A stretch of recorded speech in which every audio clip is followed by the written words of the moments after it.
In the year 2025, Earth was at a crossroads. The damage caused by climate change, overpopulation, and dwindling resources had pushed humanity to the brink. Yet, in the face of adversity, a spark of hope ignited.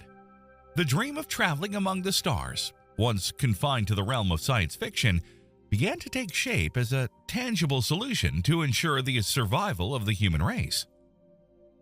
A coalition of the world's leading space agencies, private aerospace companies, and governments formed the Interstellar Colonization Initiative, the ICI, with a common goal: to embark on humanity's first journey to the stars. The great anomaly of 2047 was the point of no return. That year, Greenland's ice collapsed in a single summer, releasing 600 billion tons, or 661 billion US tons, of fresh water into the sea. New York, Mumbai, and Shanghai disappeared under 3 meters or 10 feet of ocean. NASA satellites recorded a global sea level rise of 2.3 centimeters or 0.9 inches in a month. It was then that the world understood there was no more time for debate. The numbers were clear. Phosphorus reserves, essential for agriculture, would be depleted by 2060. 40% of arable land had become sterile due to salinization. Water wars in the Sahel were killing more people than World War III. But the final blow came in 2053, when the Venter report revealed that oceanic plankton, responsible for 50% of Earth's oxygen production, had decreased by 70%.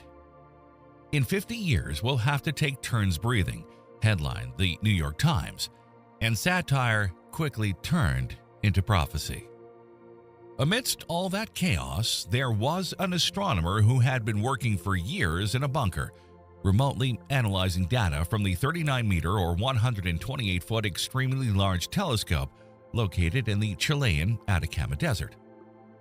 No one knew yet, but in 2051, Dr. Elena Soto had discovered a planet in the Tau Ceti planetary system, a yellow star just slightly smaller than the Sun, 12 light-years away from us. It could have been just another planet found in that system, but this time, the extraordinary observational capacity of the 39-meter telescope left no doubt. This was a planet whose habitat was absolutely compatible with human life. Not another, almost Earth-like so many others, but a planet whose physical and chemical characteristics could be judged indistinguishable from our own. A diameter of 13,330 kilometers or 8,286 miles. A mass of 0.95 Earth masses. Density and surface gravity just slightly lower. It was at a distance of 122 million kilometers or 76 million miles from its star, with an average temperature of 18 degrees Celsius or 64 degrees Fahrenheit in the equatorial zones. Pronounced polar ice caps, an atmosphere with 25% oxygen, 72% nitrogen, and the rest water vapor. And to top it off, shallow oceans and brackish lakes covering 60% of the surface.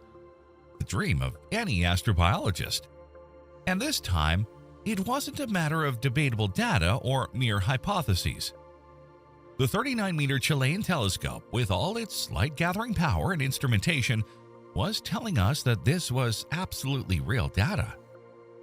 The news was kept under wraps by the media until 2054, when a hacker from the environmental group Last Breath stole the data and leaked it online. The video went viral. Thermal maps of liquid oceans, climate models showing a stable water cycle. "There's another Earth," screamed the headlines. The revelation sparked a wave of excitement and debate within the scientific community. Could humanity really reach another star? The logistical challenges were immense. The journey to Tau Ceti would take about 120 years, far longer than the lifespan of any individual human.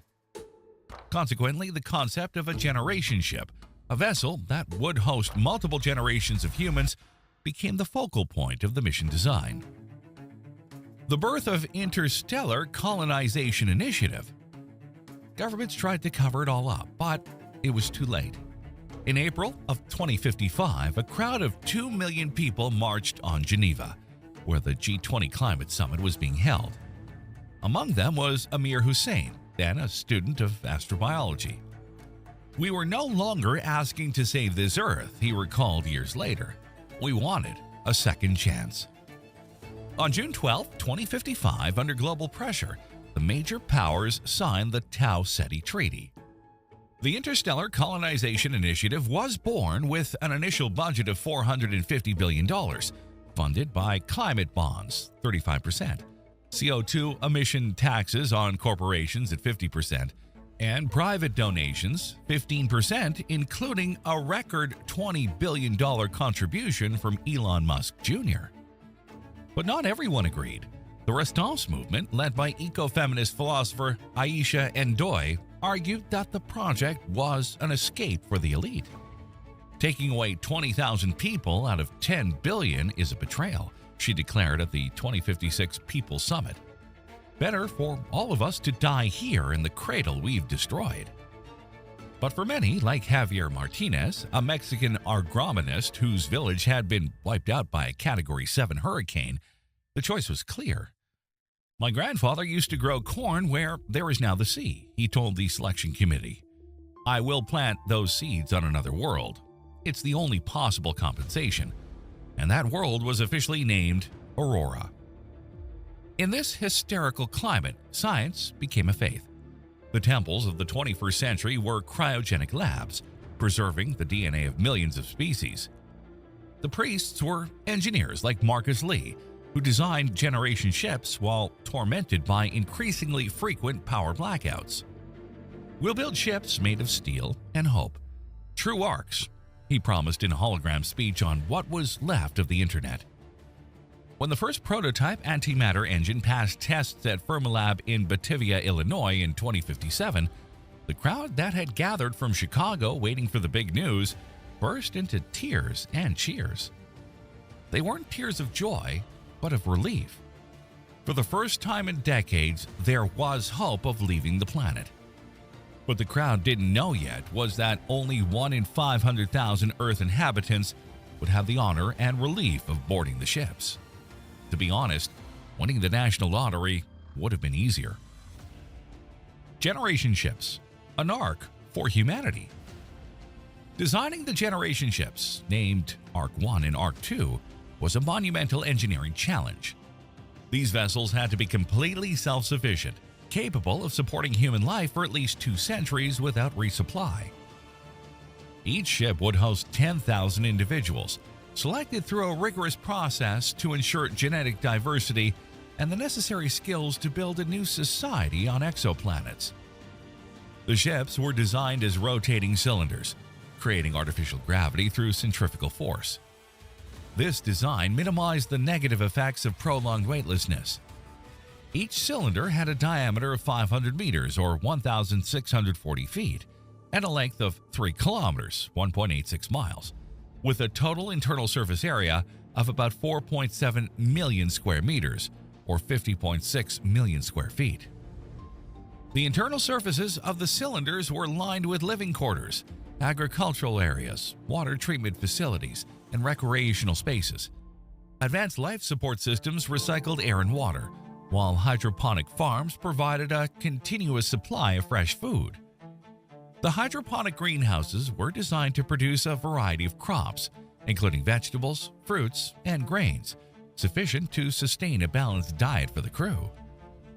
The propulsion system, known as the antimatter-pulsed fusion drive, was a revolutionary technology developed in collaboration with the world's leading physicists and engineers. A microgram of antimatter triggers deuterium-tritium fusion, explains Tanaka. We'll shoot hydrogen particles at 30,000 kilometers per second, about 18,640 miles per second, to produce a thrust capable of propelling massive ships like the Arks up to 10% of the speed of light, or about 30,000 kilometers per second. It'll take 2 years of constant acceleration to reach that speed, and then another 118 years for the big journey. But there was a problem: cosmic radiation. At that speed, even a speck of interstellar dust can cause enormous damage, said Marcus Lee. To at least partially mitigate this, we've designed a double barrier consisting of a 12 Tesla artificial magnetosphere and a 5-meter thick, 16.4 feet water shield. It might sound strange, but water absorbs gamma rays better than any metal. An abyss to cross. The distance between Earth and Tau Ceti is 12 light years. To illustrate what that meant, Elena Soto, who is now the center of media attention, used a metaphor. If the Milky Way were as big as the Pacific Ocean, making a leap of 12 light years would be like swimming across a 2.3 kilometer or 1.4 mile wide strait. Not impossible, but it requires preparation, courage, and a bit of madness. A madness that wasn't well received by everyone. A significant part of the public expected the ships under construction to head towards Proxima Centauri, only 4.2 light years away. But astronomers were crystal clear in justifying their choice. Proxima Centauri was a very unstable red dwarf, capable of sudden bursts of light and deadly electromagnetic emissions, making it inadvisable to attempt the colonization of its planet, Proxima b. However, some continued to contest the choice based on potential relativistic consequences, fearing that a 120-year journey would result in different time passage on the ships compared to Earth, so that if any of the colonists returned to Earth, they would find themselves hundreds of years into their generation's future. But it was explained that traveling at 10% of the speed of light, the time dilation would be minimal, almost imperceptible. There was another paradox, this time concretely demonstrated: communication. A message sent from Tau Ceti would take 12 years to reach Earth, said Elena Soto, and the response, another 12 years. We can never have a real-time conversation. We will be alone. Hey guys, just a moment before we continue. Be sure to join the Insane Curiosity channel. Click on the bell, you'll help us to make products of even higher quality. Crew selection. How do we choose who to save and who not? Asked Amara Patel during the first selection committee meeting. The question hung in the air like a shadow. They were seated around a glass table with holograms projecting demographic data and maps of the areas hardest hit by the climate crisis. The problem was simple in its harshness. The two Arks could host 20,000 people. Earth had 10 billion. It's not about who deserves it more, said Chen Wei, director of the ICI. It's about who can ensure the survival of the species. The selection process was divided into 3 phases. Genetic assessment to ensure a healthy and diverse gene pool. Technical skills to make sure every necessary role was covered. Psychological resilience to evaluate the ability to adapt to a confined and isolated life. We wanted to avoid a ship full of scientists and engineers, explained Patel. We needed artists, teachers, farmers too. A society, not just a laboratory. The first step was to create a database of 500,000 candidates, representing all ethnicities and regions of the world. We need at least 5,000 variants of HLA or human leukocyte antigens, explained Dr. Rajiv Khan, chief geneticist. This will reduce the risk of hereditary diseases and ensure a healthy population for future generations. The genetic test was mandatory. We couldn't afford to bring recessive diseases, said Khan. But it was a painful process. Many were excluded due to conditions like cystic fibrosis or sickle cell anemia. Crew selection categories. The selection of skills was divided into 4 categories. Scientists and engineers, 45%. Physicists, biologists, doctors, computer scientists. Technicians and farmers, 30%. Mechanics, hydroponicists, electricians. Leaders and administrators, 12%. Coordinators, mediators. Educators and artists, 10%. Teachers, psychologists, musicians, writers. Armed protection, 3%. Military, guards. We couldn't afford to lose knowledge, said Lee. If an engineer died, we had to have a ready replacement. And if a child was born with a talent for music, we needed someone to guide them. The age distribution was also carefully calibrated. 20 to 30 years, 40%. Young adults, fertile, adaptable. 30 to 50 years, 40%, experienced with established skills. 50 to 65 years, 20%, elders, bearers of wisdom and historical memory. We didn't want a ship full of 20-somethings, said Pavl, but neither did we want a ship full of 50-somethings. We had to balance energy and experience. The final process, an impossible choice. By 2062, the selection committee had narrowed the candidates down to 40,000. We had to choose 20,000, recalled Pavl. It was a sleepless night. Every name we crossed off was a life left behind. In the end, the selection was announced in a video broadcast worldwide. It wasn't a contest, said Chen Wei. It was a sacrifice. Those who leave will carry the weight of those who stay behind. Training for a one-way trip. The selected individuals were taken to training centers in Antarctica and the Sahara Desert. We simulated life on board, said Sophia Miller, future captain of Ark 1. We had to get used to artificial gravity, controlled light cycles, and a diet based on hydroponic food. The children were enrolled in special educational programs. They had to learn not only science, but also Earth's history, said Emma Clark, a selected teacher. We wanted them to know where we came from, even if they'd never seen it. Time, a challenge for the human mind. The 120-year journey was not just a technical challenge, but a psychological one. How will we keep morale high for so long, asked Amara Pavl, the project psychologist. We'll need to create a culture on board with traditions, festivals, and rituals. We must teach children born in space what it means to be human. Elena Soto added, and we must remind them where we come from, because one day when we arrive at Tau Ceti E, we will have become something different, but we must not forget Earth. The soul of the Arks, holograms, and earthly memories. To combat claustrophobia, the Arks had holographic domes that projected Earth's skies. Scans of the Amazon rainforest, the Sahara, the Himalayas, explained Amara Pavl. At least the children born on board would know what a sunset looked like. In the central section was the DNA archive, quartz crystal discs containing 5,000 years of literature, music, DNA of extinct species, and recordings of human voices. We also included sounds from the old Earth, said Pavl, whale songs, wind in the olive trees, even children's laughter. The last night on Earth.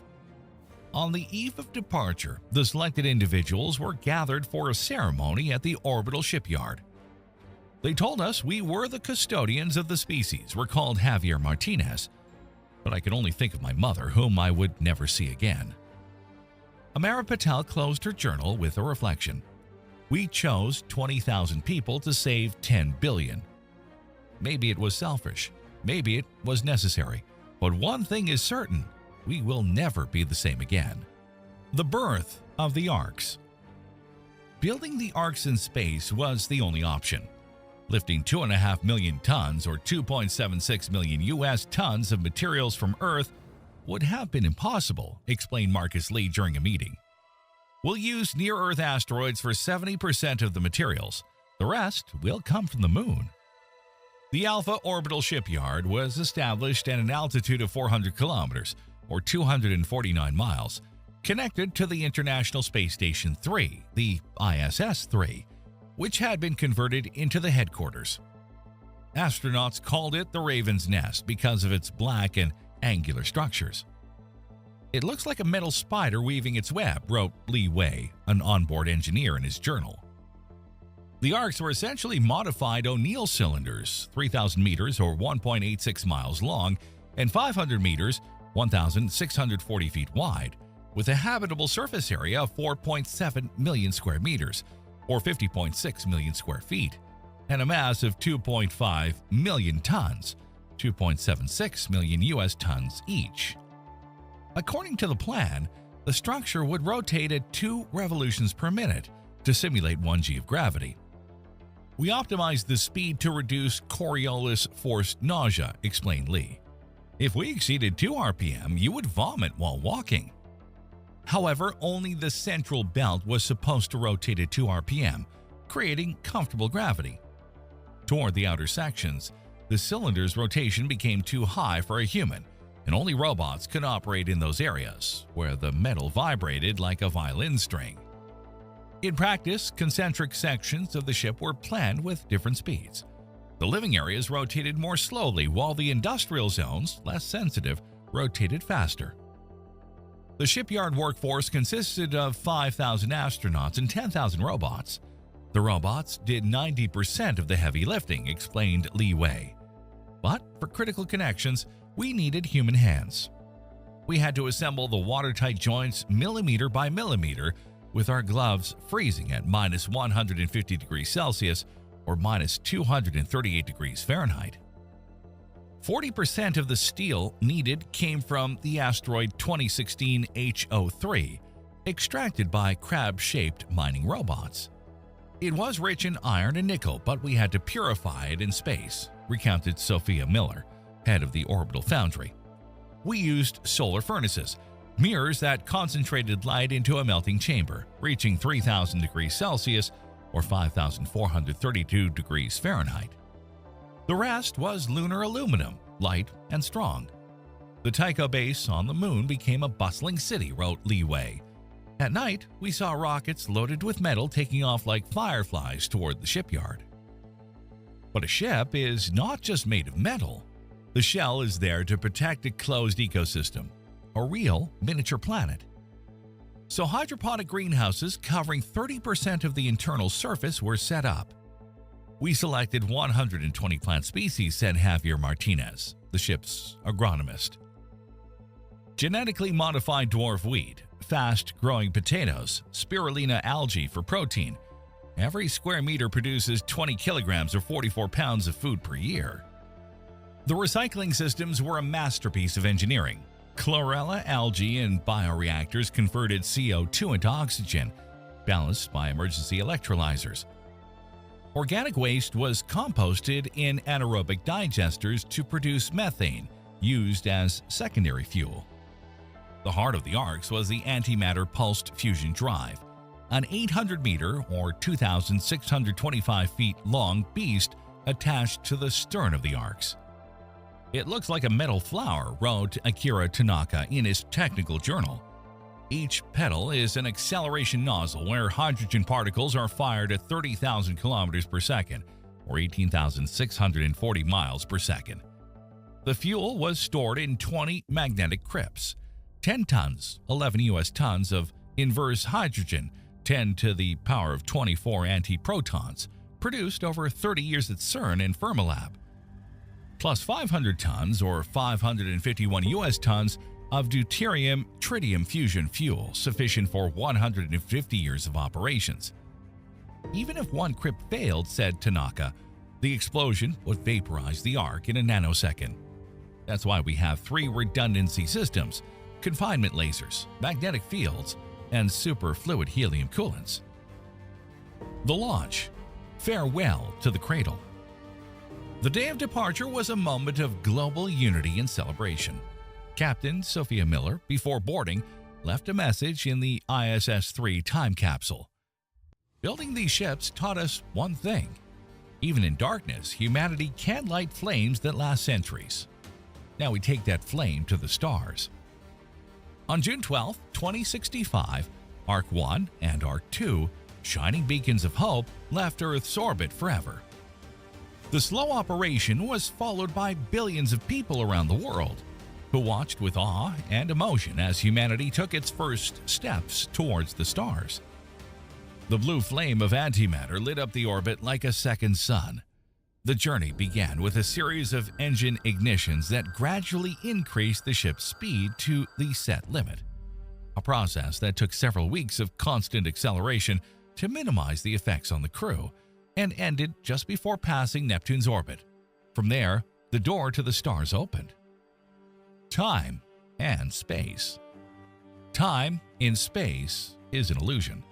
Days passed with occasional jolts of diversity, but years and decades, always the same, blurred together like clouds in a sky without seasons. The Arks advanced at 30,000 kilometers per second, devouring the distance between Earth and Tau Ceti. But for those on board, they seemed completely still, and the journey mostly marked only the slow physical transformation of the passengers. In the early years, let's say until at least 2090, Earth was still a vivid memory for everyone. The original crew members, those who had left friends and family, would gather in the holographic domes to watch the shrinking blue dot. "It looks like a pearl," said Marie Subiris, a pediatrician, once holding her son Charles' hand. "A pearl we've lost." But Charles, born in space, didn't understand. For him, Earth was just a story, like the ones Emma Clark told in the classrooms. "What was the sea like, teacher?" he often asked. And she, with a sad smile, would turn on the hologram of a stormy ocean. "It was like this, Charles. Vast like space, but much more unpredictable." The Arks traveled 10 million kilometers or 6.2 million miles apart, close enough to communicate via laser and far enough to avoid collisions or shared fates. Each message took 33 seconds to reach its destination. "Ark 1 to Ark 2, all good?" asked Sophia Miller, the captain or whoever was on duty.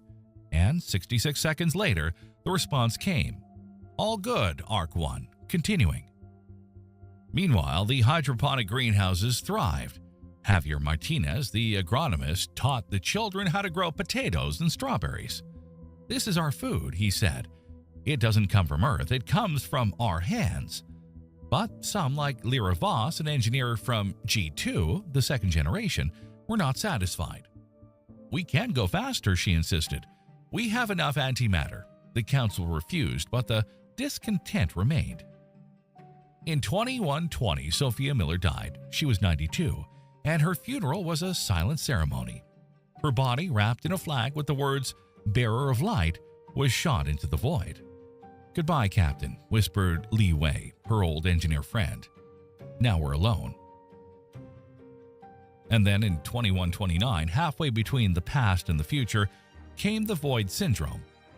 Hundreds of people, especially from G2, began to lose touch with reality.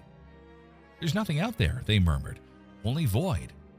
Doctors tried virtual reality therapy, recreating earthly landscapes, but for many, it wasn't enough.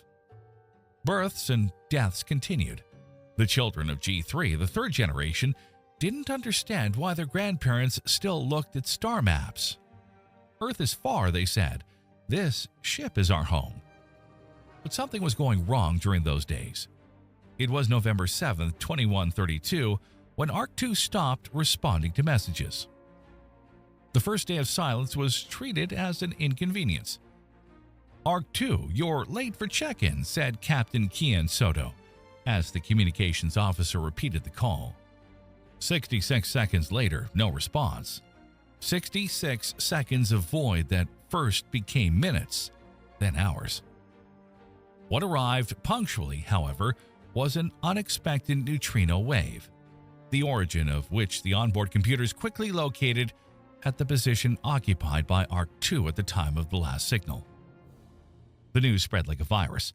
In the central mess hall, a group of Generation 3 technicians, those born with pale faces and eyes adapted to artificial light, gathered around Yu Chen, the first officer. "We have to stop," they shouted.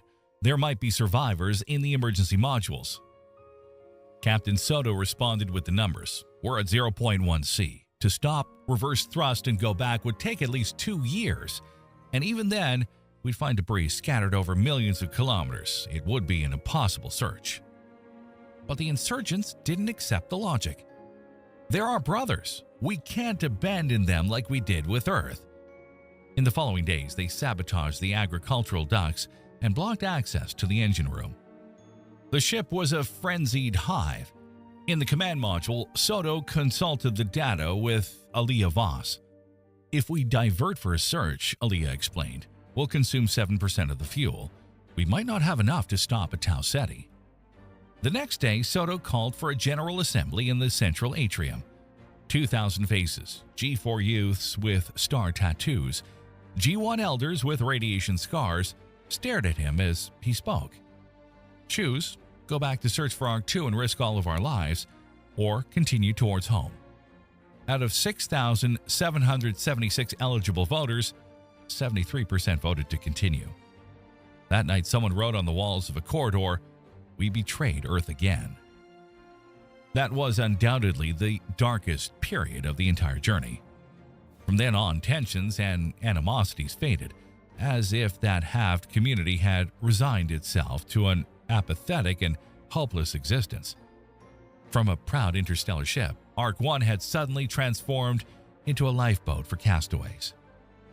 On September 26, 2165, exactly a century after departure, Ark 1 began to decelerate for orbital insertion around Tau Ceti, but they were still far from their destination. Finally, on June 4, 2179, Tau Ceti began to appear in the telescopes as a real disk.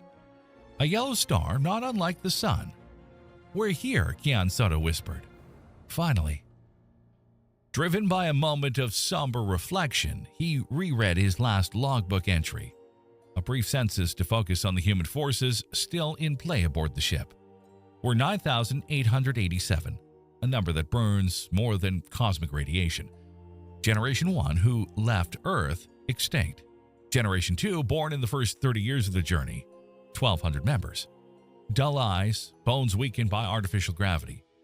Generations 3 and 4, born in deep space, 7,000. Dilated pupils for dim light, thin skeletons. Children of G5, 1,687. They can't even understand what the Earth videos show or talk about. I watch them all as they go about their activities. Boys with tattoos of false constellations. Women breastfeeding in front of screens showing extinct oceans. We're no longer human. We're a new species. Was it worth it?" June 12, 2186, Hans Soto's diary. Remaining distance, 0 light years. We're in orbit around the star, en route to intercept Aurora. It seems impossible. From orbit, it's a mosaic of impossible colors. The oceans are turquoise, streaked with fluorescent currents that shine like veins of light. The continents are covered with pale green forests. The clouds are yellowish, perhaps colored by 2 volcanic eruptions dotting the shadowed part. "It's beautiful," whispered Mira Voss, the G3 astronomer. "But it's not Earth." No, it isn't. And maybe that's a good thing. Where to land?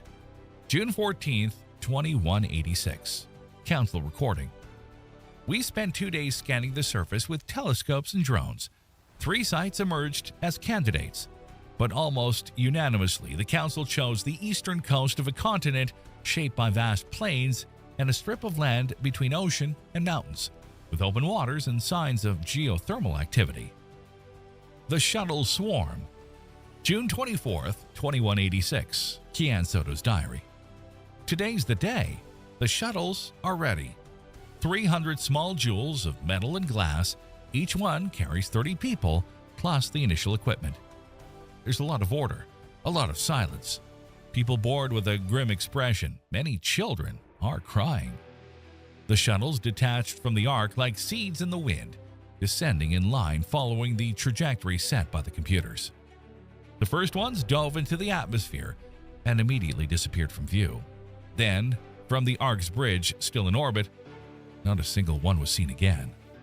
And from that moment, history took hold of them. But what happened next, and what was their ultimate fate? If you want to know, keep watching. The first problem wasn't the air, which, despite its 25% oxygen content that caused headaches and dizziness, was still breathable, nor the gravity at 87% of Earth's that initially made everyone clumsy and disoriented. The real first problem was the pollen, invisible to the naked eye but omnipresent like an impalpable fog. The pollen from Aurora's pale green forests turned out to be a cocktail of allergens completely unknown to the human immune system. Captain Hans Soto, while supervising the unloading of the shuttles in what they designated Landing Zone Alpha, a relatively open clearing in the alien forest, noted in his diary that within 3 hours of landing, 60% of the colonists had developed symptoms that Dr. Sarah Chen cataloged as Auroran respiratory syndrome. Eyes weeping thick yellowish fluid, nasal passages swelling until breathing was completely blocked, purple rashes wherever skin had been exposed to the open air. But the pollen was just the beginning.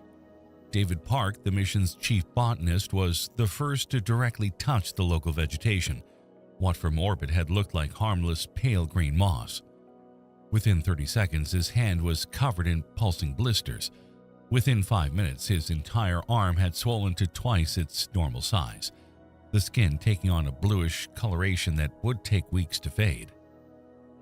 The plants of Aurora, they quickly discovered through painful direct experience, produced an incredible variety of dermal toxins, alkaloids, and phenolic compounds that had probably evolved as defense against local herbivores. Every plant species seemed to have its own particular poison. The bioluminescent ferns growing in the shade of larger trees caused immediate, lancing burns.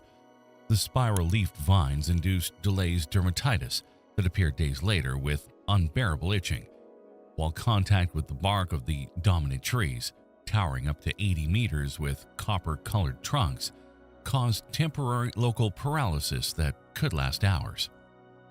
Dr. Chen immediately established strict protocols. No one could go outside without completely sealed suits. Every return required 20 minutes of decontamination with chemical showers and UV rays, and everyone had to take massive doses of antihistamines that caused constant drowsiness, but were the only way to survive the allergenic assault. The attempt to clear an area to build the permanent settlement revealed yet another problem. Aurora's vegetation regrew at an impossible rate. What they dubbed purple grass, a ground cover similar to earth grass but purple in color with a rubbery texture, could regenerate 30 centimeters in a single 18-hour Auroran night. Trees, when cut, sprouted new shoots from their roots within 48 hours, and within a week the cleared area was completely overgrown again. It was like fighting a plant hydra that regenerated faster than they could destroy it. It was young engineer Pavl Ditriv, just 26, but with a pragmatism that made him wise beyond his years, who proposed the solution that would define the colony's architecture for decades to come. Instead of finding the forest on the surface, they would build underground. The first seismic surveys revealed that Aurora's subsurface was crossed by extensive natural cavities, probably formed by ancient lava flows when the planet was more geologically active. Moreover, as ecologist James Morrison noted, in the deepest caves they found the only area of Aurora apparently devoid of life. No spores, no pollen, no plant toxins, just sterile rock and silence. Excavating and adapting the caves required 4 months of backbreaking work. Crews worked in 6-hour shifts, the maximum the doctors allowed with oxygen levels so high they caused what Chen had dubbed hyperoxia euphoria, a state of excitement and reduced judgment similar to mild intoxication. During the excavations, they encountered Aurora's first animal life forms, creatures resembling centipedes up to 30 centimeters long, blind and translucent, that fled from flashlight beams while emitting a sharp hiss. They called them cave wraiths and discovered they were completely harmless, feeding only on fungi growing on the damp walls. More concerning were what Morrison dubbed crystal bats, flying creatures with membranous wings that reflected light like prisms, which when disturbed attacked in swarms, emitting ultrasounds so intense it caused disorientation and nausea. 3 people died during that period, 2 from collapses during excavation, and 1, technician James Carisi, from what the autopsy revealed to be anaphylactic shock caused by the bite of what looked like a spider but had 10 legs and secreted a neurotoxic venom. Food quickly became the central issue. The mothership's supplies would last a maximum of 2 Earth years, which on Aurora equaled about 22 local months, given the different orbital period. Javier Martinez Jr., who'd inherited not just his father's name, but also his passion for agronomy, found himself facing what seemed an impossible challenge. Aurora's soil was anything but sterile. It teemed with microbial, fungal life and small invertebrates similar to nematodes, but none of these organisms were compatible with Earth agriculture. In fact, the local microbes aggressively attacked Earth plant roots, dissolving them into putrid mush within days. They tried sterilizing the soil with gamma rays, but this made it toxic to Earth plants. They tried importing beneficial bacteria from Earth, but these were quickly overwhelmed by the local microbial flora, much more aggressive and adapted to the oxygen-rich environment. The solution came from an unexpected source. Lisa Wong, a marine biologist who theoretically shouldn't have had much to do on a planet where the ocean seemed populated only by phosphorescent algae and primitive jellyfish the size of beach balls, discovered that water from Aurora's shallow oceans, despite being brackish with a chemical composition significantly different from Earth's, could be used for hydroponics if properly treated. The purification process was complex and energy-intensive, requiring electrolysis to separate the salts, reverse osmosis filters to remove heavy minerals, and intensive UV treatment to kill aquatic microorganisms that would otherwise colonize the hydroponic systems. But it worked. The first hydroponic lettuce grew in 45 Auroran days, pale and tasteless, but edible. Martinez rapidly expanded the program, converting 3 of the largest caves into underground greenhouses, lit by LEDs powered by solar panels that, thanks to Aurora's closer proximity to Tau Ceti than Earth to the Sun, produced 15% more energy. But while the colonists tried to solve immediate survival problems, social tensions emerged that no one had foreseen. The colony's population had been carefully selected to represent humanity's diversity, but this also meant diversity of opinions on how to proceed. A group led by Dr. Mikhail Volkov, a Russian astrophysicist who'd been among the mission's main supporters, began arguing that attempting to colonize Aurora was a mistake, that the planet was too hostile, that they should use remaining resources to explore other options in the Tau Ceti system. His calculations showed that if there were at least 2 other planets in the habitable zone, designated Tau Ceti F and Tau Ceti H according to Earth astronomical nomenclature, and that with the Arks residual fuel still in orbit, they could send exploration probes and potentially even crewed missions. Volkov had done his calculations with obsessive precision. Tau Ceti F orbited at 1.35 AU from the star with a period of 642 Earth days, estimated mass 3.9 times Earth's, which meant surface gravity probably intolerable for humans long term, but climate simulations suggested milder temperatures and an atmosphere potentially more similar to Earth's. Tau Ceti H was even more interesting, 1.94 AU from the star, year of 951 Earth days, mass only 1.83 times Earth, enough to maintain a dense atmosphere but not so much as to crush colonists under its own weight. The debate that followed divided the colony in what chroniclers called the First Schism. On one side, the rooted, led by Soto, who argued they'd already invested too much in Aurora to abandon it now, that every day that passed they learned more about how to survive, that a difficult but known planet was better than the unknown of a new world. On the other, the Seekers, Volkov's followers, who argued that every day spent on Aurora was a day wasted, that they were just postponing the inevitable, that plant toxins accumulating in their bodies would kill them slowly, that already 15% of the population showed liver damage from chronic exposure to plants' alkaloids, and that children born on the planet showed developmental delays probably caused by environmental neurotoxins. The conflict reached its climax when a group of seekers attempted to take control of the main cargo shuttle to return to the Ark and prepare a mission to Tau Ceti F. Colony security, led by Major Patricia Hayes, had to use tear gas to stop them, the first time force had been used against other colonists. The incident caused a leadership crisis that Soto handled with, in what retrospect, was considered Solomonic wisdom. Instead of punishing the rebels or trying to suppress dissent, he proposed what he called the Divergence Protocol. Whoever wanted to try their luck on another world was free to do so, but would receive only their proportional share of resources, not a gram more. Of the 9,887 colonists who'd survived the landing, 2,341 chose to follow Volkov. Dividing the resources was a painful process that required weeks of negotiations, with detailed inventories of every bolt, every seed, every milligram of medicine. Finally, on March 19, 2189, according to the Earth calendar they still stubbornly maintained, the Seekers' shuttles lifted off toward the Ark to prepare for their journey to Tau Ceti F. For those who remained, the Seekers' departure was both a loss and a liberation.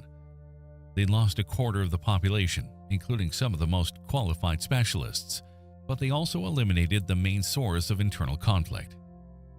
Soto reorganized the colony according to what he called the Century Plan, a long-term vision that accepted Aurora as it was instead of wishing it were different. The first step was to massively expand the hydroponic greenhouses, and by the end of the first year after the schism, there were 20 greenhouses producing not just basic vegetables, but also genetically modified wheat to grow under artificial light conditions, soybeans for protein, and even more dwarf fruit trees that Martinez had managed to keep alive. The animal protein problem was solved in a way that on Earth would have been considered disgusting, but on Aurora quickly became normal. Breeding Earth insects and surprisingly domesticating some local arthropods, crickets and black soldier fly larvae imported from Earth required very little space, reproduced rapidly, converted plant waste into protein with 60% efficiency, and most importantly, didn't seem to particularly suffer from Aurora's atmosphere if raised in partially sealed containers. But the real discovery was that the cave crabs, terrestrial crustaceans the size of a fist that lived in underground lakes, were not only edible after proper cooking that neutralized their natural toxins, but had a taste surprisingly similar to lobster.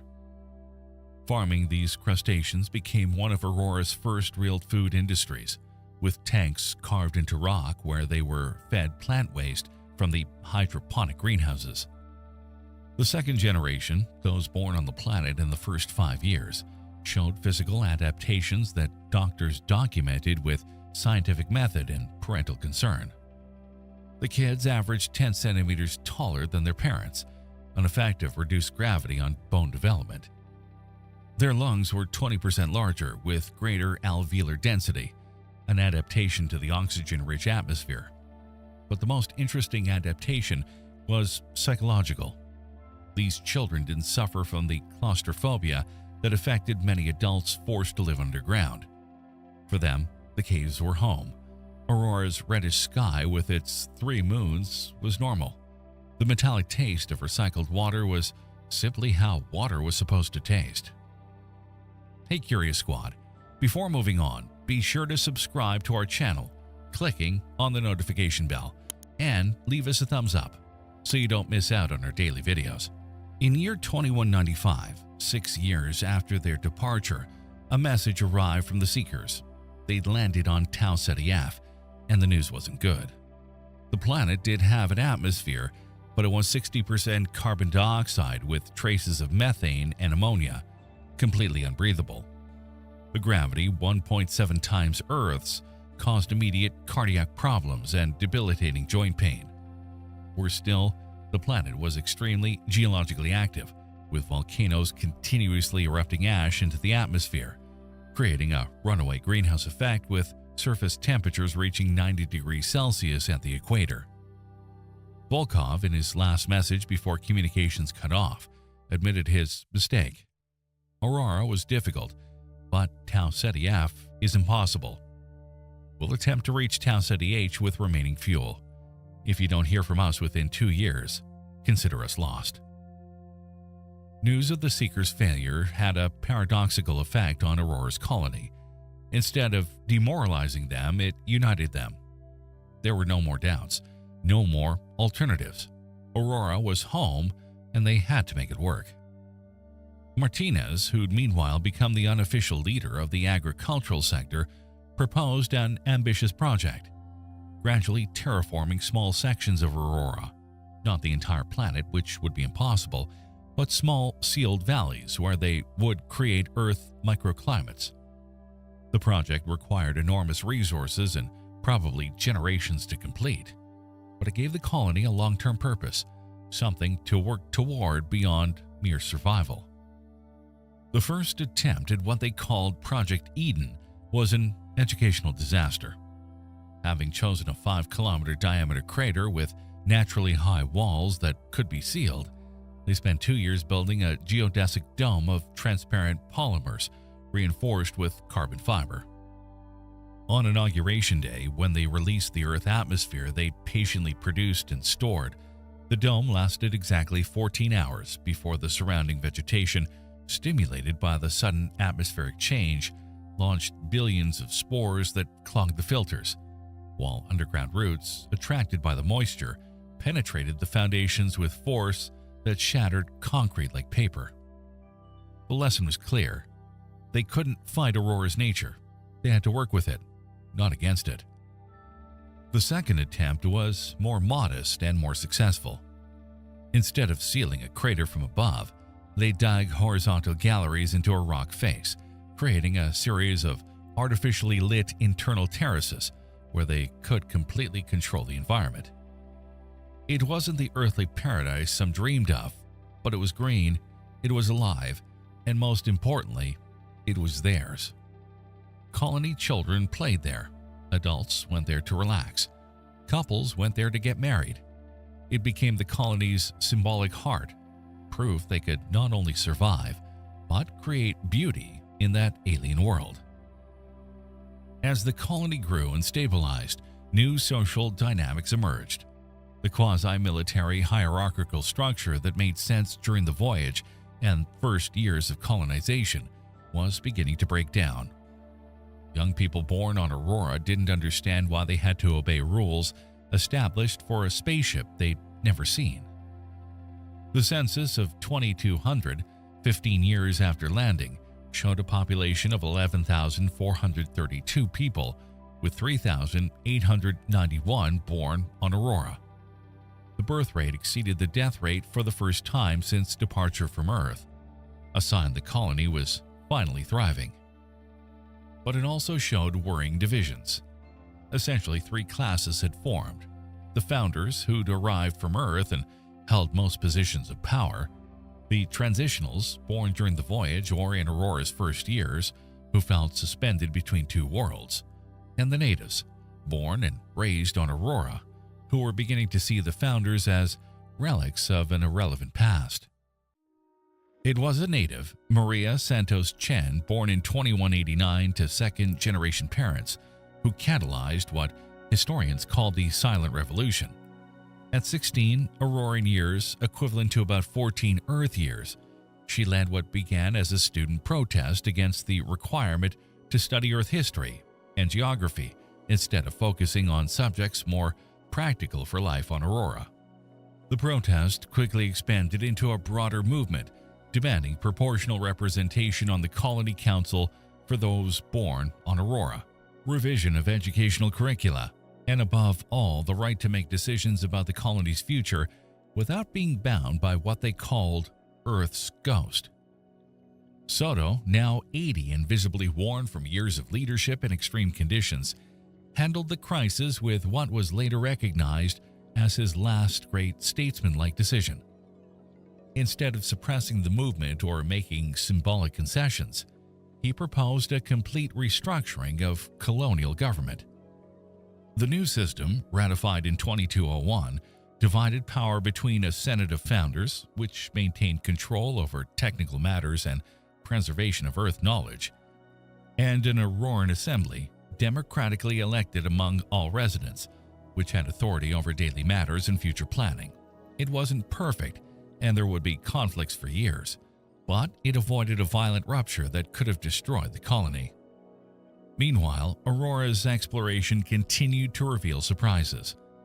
An expedition led by geologist Hans Mueller discovered 300 kilometers from the main colony site deposits of what initially seemed to be normal quartz, but which analysis revealed to be a crystalline form never seen on Earth, with extraordinary piezoelectric properties. The crystals, christened Muellerite in honor of their discoverer, could generate electricity when subjected to pressure with 40% efficiency, far superior to any Earth material. The deposit zone was also habitat for what they called prism lizards, reptiles about a meter long with scales that refracted light, creating moving rainbows. Apparently harmless but territorial, defending their nest dug near the crystals with painful though non-venomous bites. Suddenly, they had access to an energy source that could supplement the solar panels constantly damaged by sticky pollen and moss growth that colonized them despite chemical treatments. Mining and processing Muellerite became Aurora's first real industry. It required developing completely new techniques, since the crystals were extremely fragile and lost their properties if heated above 50 degrees Celsius. But when they managed to perfect the process, the impact was transformative. With abundant energy, they could expand greenhouses, increase potable water production, and most importantly, begin locally producing electronic components instead of depending on the Arks' increasingly scarce supplies. In 2210, a message finally arrived from the Seekers, or rather, from what remained of them.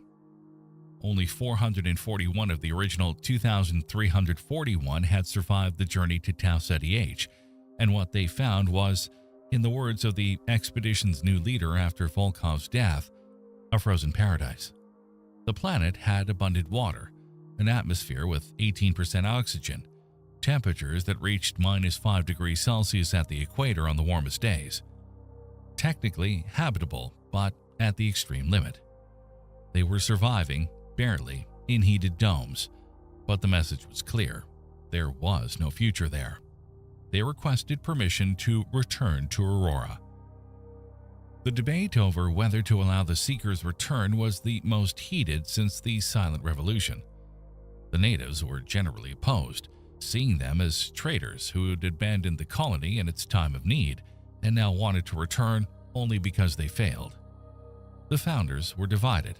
Some saw the moral duty to welcome other humans in distress. Others feared the return would destabilize the hard-won peace. In the end, it was Maria Santos Chen, now 21 and a member of the Auroran Assembly, who proposed the compromise. The Seekers could return, but as immigrants, not as automatic colony members. They had to earn citizenship through 5 years of community service and accept the social structures that had developed in their absence. When the Seekers arrived in 2212, they were shadows of what they departed.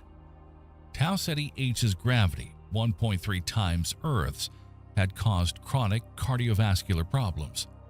The constant cold had required caloric consumption their limited resources couldn't sustain, resulting in widespread malnutrition. But they also brought valuable knowledge. They developed heat conservation techniques that could be useful during Aurora's nights. They perfected even more efficient water recycling systems. And most importantly, they'd mapped the Tau Ceti system in detail, information that would be valuable for future generations. Integrating the Seekers was difficult but ultimately successful. Many of them, humiliated by failure and grateful for the welcome, became some of the colony's most productive citizens. They brought a unique perspective, having seen what was out there, and this paradoxically was considered more important than what they'd previously done on Aurora. One of them, engineer Catherine Walsh, developed a new type of underground habitat that combined Tau Ceti H's thermal insulation techniques with materials available on Aurora, allowing colony expansion into zones previously considered uninhabitable. In 2221, the colony celebrated the 35th anniversary of landing, with a population of 15,231 people. It was no longer a survival outpost, but a real society, with its own culture, traditions, conflicts, and joys. Children born in recent years knew no home other than Aurora. For them, Earth was mythology, like Atlantis or El Dorado, a fabulous place the elders talked about but which had no real relevance to their lives. They had their own myths now. The story of how Martinez grew the first Auroran tomato, how Mueller discovered the crystals that powered the colony, how Santos Chen united founders and natives. The colony's architecture had evolved into something unique, neither terrestrial nor alien, but distinctly Auroran. Dwellings were carved into rock, but with glass ceramic facades that captured and diffused the light of the three moons, creating color plays no Earth architecture could have imagined. Corridors followed the cave's natural curves instead of imposing rectilinear geometries, creating spaces that were both organic and artificial. The underground gardens, lit by Muellerite-powered LEDs, had become living works of art, with earth plants modified to produce bioluminescence, creating fairy forests that glowed in the dark. But the deepest change was biological. Doctors had meticulously documented how each generation born on Aurora diverged more from their terrestrial model. They weren't mutations in the science fiction sense, but epigenetic adaptations, changes in gene expression caused by the environment. Third-generation natives had bone density 15% lower than Earth's standard, but with a more efficient trabecular structure that paradoxically made them more resistant to fractures and reduced gravity. Their eyes had developed greater sensitivity to red light, adapting to Tau Ceti spectrum. Their metabolism was more efficient at processing the limited available diet, requiring on average 300 fewer calories per day than their Earth ancestors. In 2226, 40 years after landing, Hans Soto died in his sleep at age 103 Earth years. His funeral was the biggest event in colony history, with all 16,892 residents participating somehow. He was buried according to his wishes, not in a sealed tomb, but directly in Aurora's soil without a coffin, to become part of the planet that had become our home. His epitaph, carved in native rock, simply said, "He brought us to the stars brought us home." Soto's death symbolically marked the end of the Founders era. The new council leader, jointly elected by the Senate and Assembly, was Marcus Thompson Aurora, son of a founder and a native, whose double surname reflected the colony's new hybrid identity. Under his leadership, the colony undertook the most ambitious project to date, building a real surface city. No longer just underground outposts connected by tunnels, but a city under domes, where people could walk outdoors, see the sky, feel the wind, even if filtered through atmospheric barriers. The project, called New Aurora, required 5 years of construction and the colony's combined resources. The domes were built with a new composite material that combined Muellerite with polymers produced by genetically modified bacteria, creating a structure that was transparent, flexible enough to withstand seasonal winds, and most importantly, treated with a coating that prevented plant spores from attaching and germinating on the surface. The battle against invasive vegetation was constant. Maintenance crews had to daily remove shoots attempting to penetrate through every tiny crack, and a 10-meter perimeter around the domes was kept sterile with nightly UV irradiation and applications of herbicides developed specifically for Aurora's plants. Inside the domes, the atmosphere was filtered to remove pollen and spores, maintained at 21% oxygen like on Earth, finally allowing colonists to breathe without antihistamines. On Inauguration Day in 2230, when the first residents moved into surface dwellings, it was declared a colonial holiday, Aurora Day, to be celebrated every year. In 2236, 50 years after landing, a complete census showed a population of 21,456 people, with fewer than 500 original founders still alive. The only ones to raise their heads each night to look at a modest magnitude 2.6 star that glowed in Aurora's sky in the constellation Boötes, a yellowish star they once called home.